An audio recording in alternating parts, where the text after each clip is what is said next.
Setelah 4 bulan, akhirnya panen. Hai, la ilaha illallah, senang banget kan kalau sudah panen seperti ini. Ucapkan alhamdulillah karena sudah panen sebanyak ini. Kayak baru kemarin, ternyata sudah 4 bulan.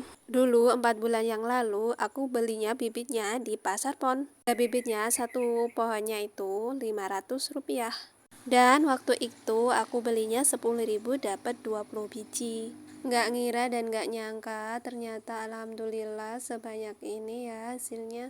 Tahu gitu aku belinya banyak ya. Padahal nanamnya iseng, malah dapatnya segini banyak. Tapi kalau yang nggak iseng dapatnya secuil. Nah ini nih pelajaran dari menanam cabai. Dan manfaatnya tuh banyak banget loh kalau menanam itu.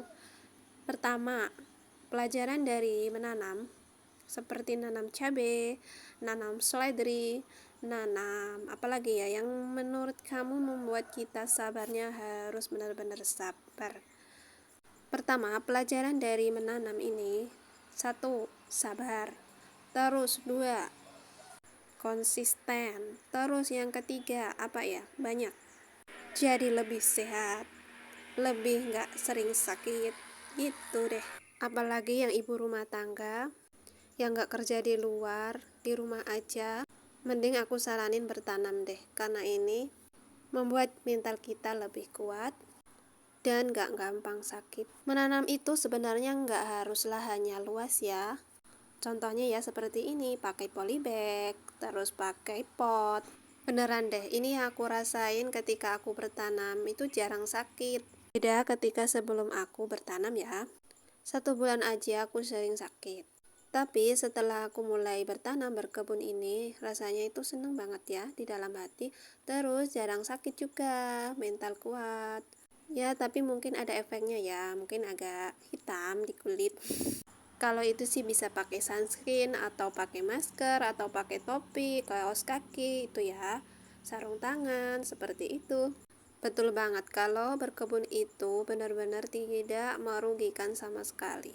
Kalau tanaman kita banyak, kita bisa berbagi atau bisa dijual kembali. Dan berbagi itu tidak harus pakai uang ya, pakai tanaman yang kita tanam juga bisa loh. Jadi gini deh, kalau meskipun kita jadi ibu rumah tangga, tapi kita tetap bermanfaat untuk orang lain.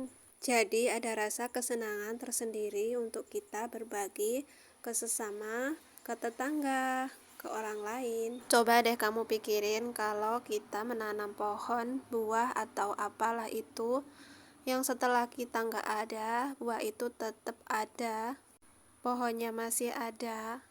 Jadi kita meskipun nggak ada, manfaatnya itu masih banyak.